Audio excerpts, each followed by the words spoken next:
Hi guys, I'm Lynn. If you haven't seen me before, if you're watching this video from like Reddit, um, but I'm making a how I got into Tass video because so many people asked me and I cannot read too many essays. I'm just making this video to give you guys like a full like essay breakdown on how I wrote my essays, how I went about my essays, tips, tricks, all the things, and then at the end, if you get to the interview portion, tips on like the interview, and if you get in the task, what task is gonna look like. Okay, so I have my essays, and we're not gonna look at all of them because I don't want anybody to like try to copy my stuff. But we are gonna go through like each one and go over why I did what I did.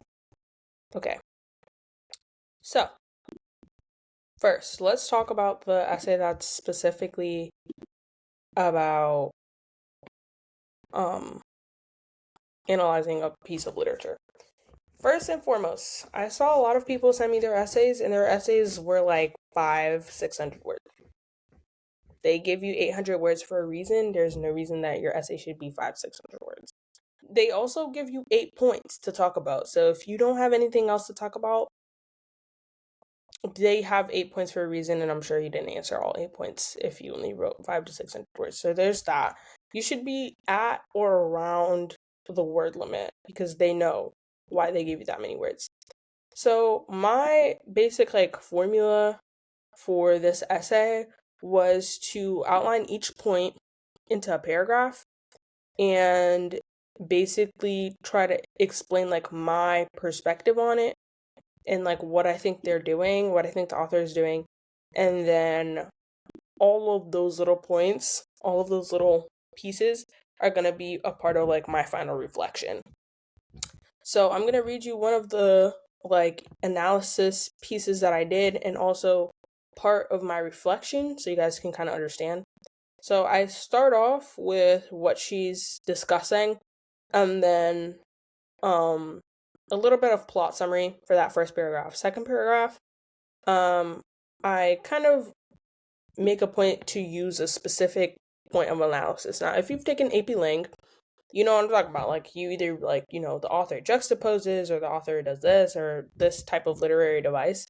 So I think that's definitely a good route to go, but don't refrain from trying to talk about like the diction or the tone of the essay and more focus on the effect that it has in the piece, less of like the effect that it has like on the reader and more of like on the reader emotionally. Like you might say like, oh, this tone creates this type of mood and it makes the reader feel this way. Try to avoid that and try to make it like this tone contributes to the passage, like this type of like overall feeling, which makes me think that that the author had this type of emotion or this type of opinion on a certain matter.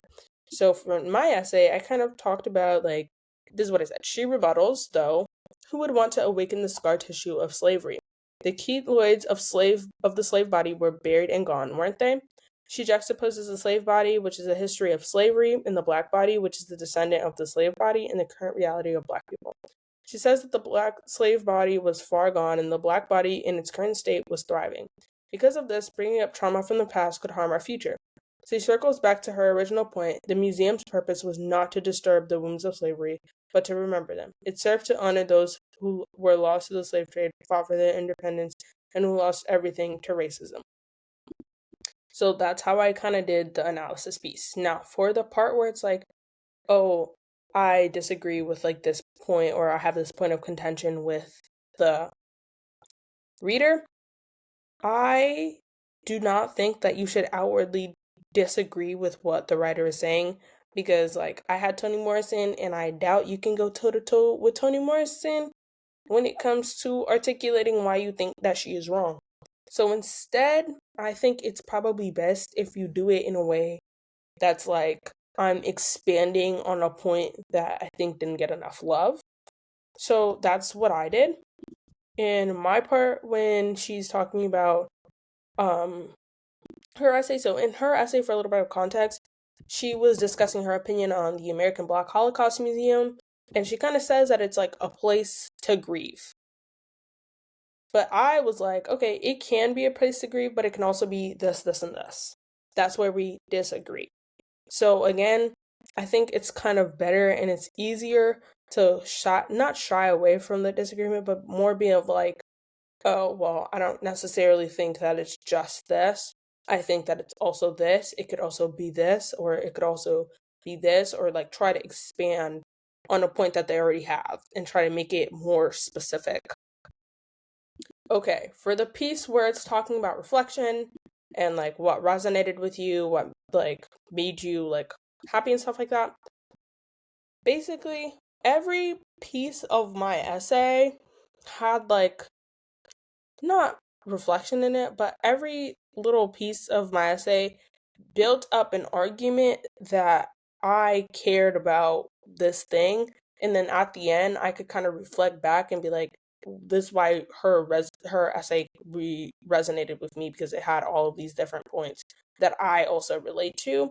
And what I'm kind of like trying to talk about, so is in the first couple paragraphs when I'm kind of like breaking down what she's doing in her essay, like I kind of talk about how it's, again, like what I said earlier, it served as a place to honor those lost to the slave trade. And for the perspective that she didn't consider, I talk about Black people who aren't African American, which is me. I'm a Black American who is not African American. And for the point that I was like disagreeing about, I was kind of talking about like how it can also be more than just a place of grieving. And then at the end, when I reflect all of those things together combined, I'm talking about how me as a Black American, I'm more than just like African American, especially as a girl who lives in a more conservative area.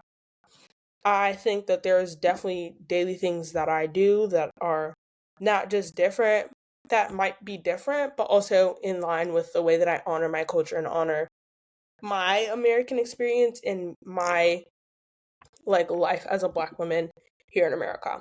I also was very specific in my reflection, and I also kind of showed that I know a lot about my own history.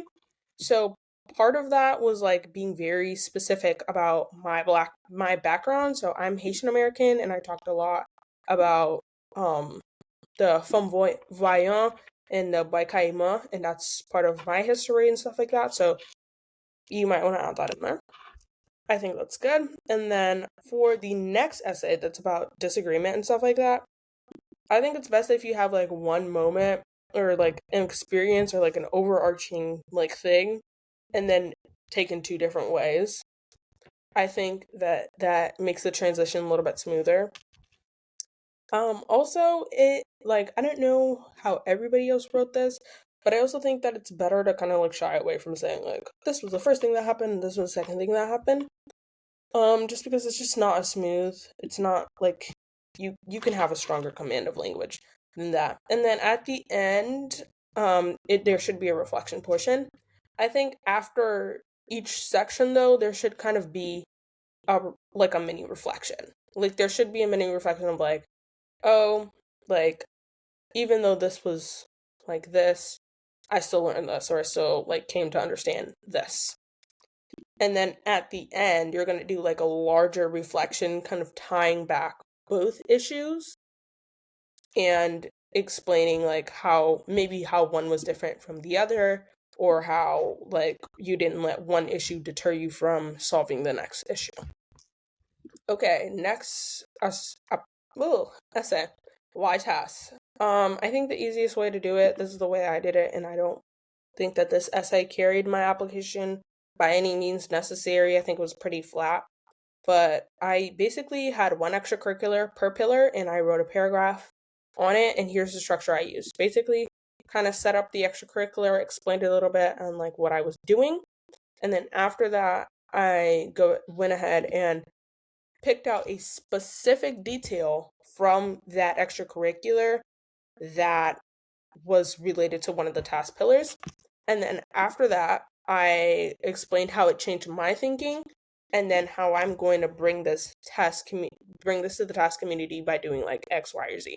And that's the exact formula I followed for like all 4 paragraphs. I did that exact formula for all 4 paragraphs, and I think that that's like surefire way to like, it's the easiest way, more straightforward, and it makes the most sense for the person reading these applications. So for an example, here's what I wrote. The Girls Who Code Leadership Council taught me a lot about how to plan projects.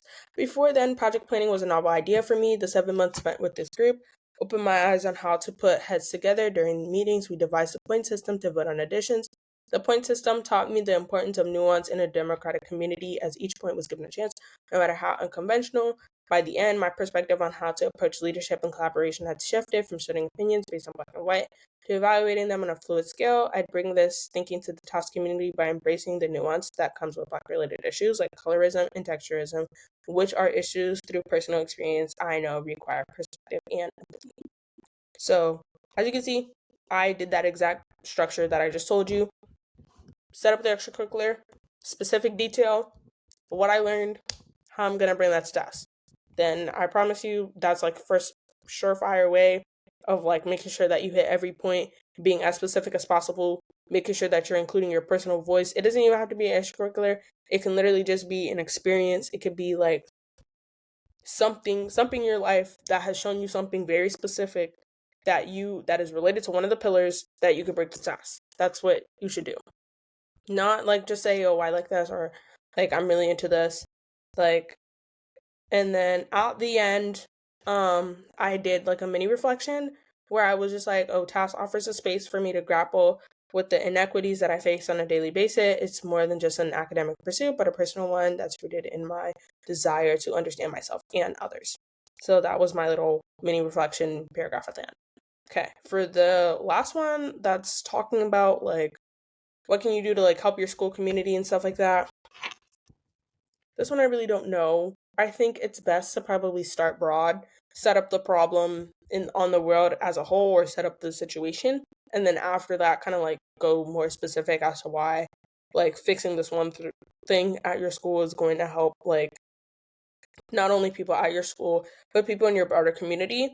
Remember that you also have to like make sure you're making an argument for why people might not like your idea, and like making compromise in order to do that, because a lot of the things that Tass is looking for is, are you able to handle disagreement? Because at Tass it does get pretty fiery sometimes. There's a lot of like inflammatory content, and not inflammatory in a way that's like derogatory, just there's just so much that you're learning that's just overwhelming, that a lot of arguments, a lot of tensions happen. And reminder, you're living with a bunch of teenagers for 5 weeks. It's not going to be the most fun time. Okay, and it's not like you're able to go out every single day. So that's just not going to happen. So, yeah. And then they're also looking for people who are wanting to be in community with other people. So one of the big pillars of Taz is like wanting to like be in a community, not like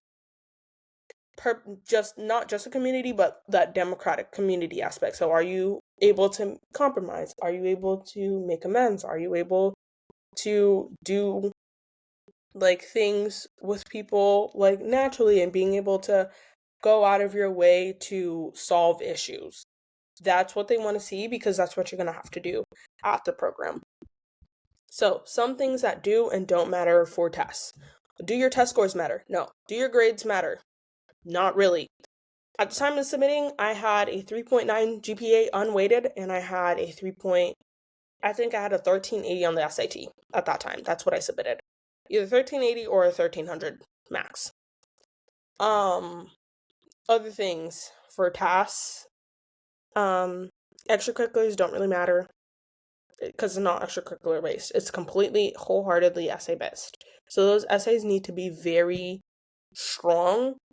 Don't think you're gonna get in on like grades, tests, and extracurriculars alone. Those essays need to be like tip top shape.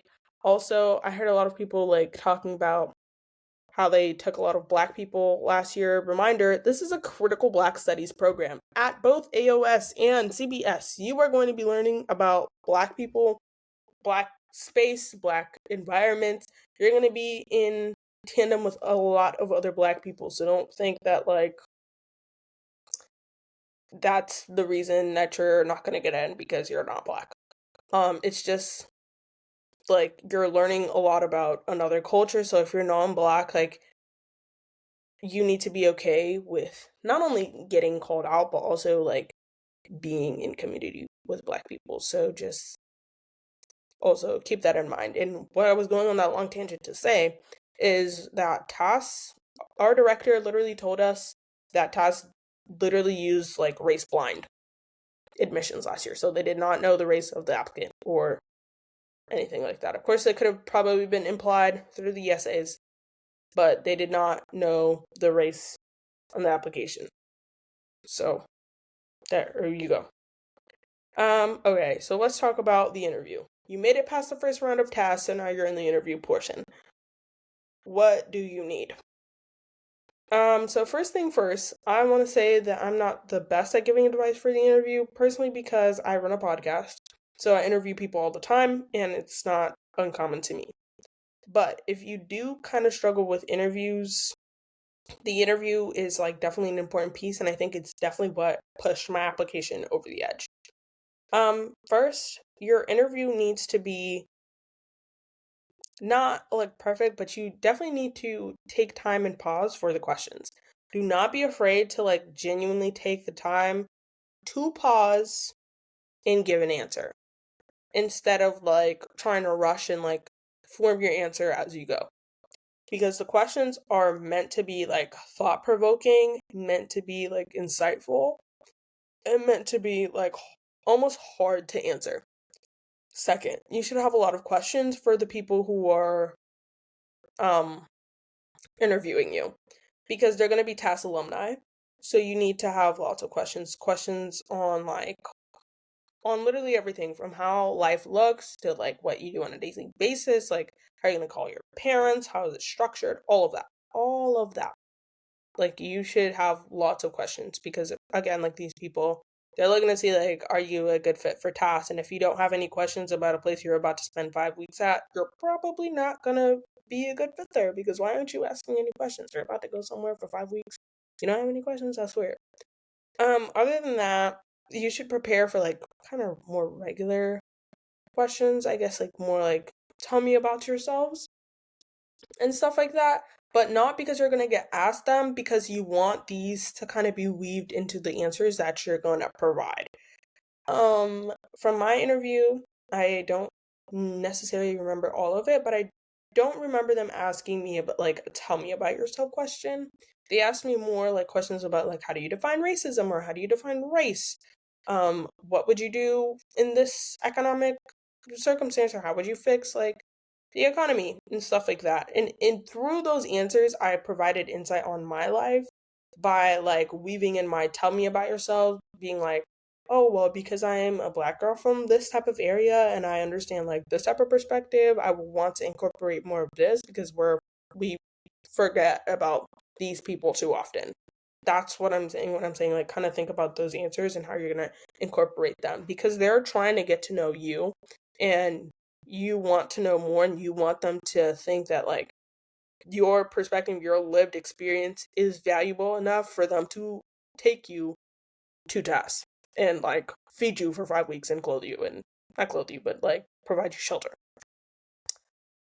When you get into tasks, have fun, be creative, don't stay in the dorm all the time. Also know that task is very intensive. You're reading at least 30 to 50 pages a night. Do all the readings. Read all the books. Watch all the movies. Task is very intense, so don't like think that like they're playing games with you. It's intense. You're reading so much, consuming so much, digesting so much in like 2 hours. You only get like 2 or 3 hours to study every single day. I think I was up 11 to 12 every single night, and then we woke up at 8 a.m. right on the ball every day. So those are just my little tips and tricks, essay breakdown, um, and things about me. Hopefully, I'll be making more of these videos come the end of March, beginning of April, when I get my college decisions. And if you want to see how I got into NC Wit, I will be making that too. So, yeah, bye guys.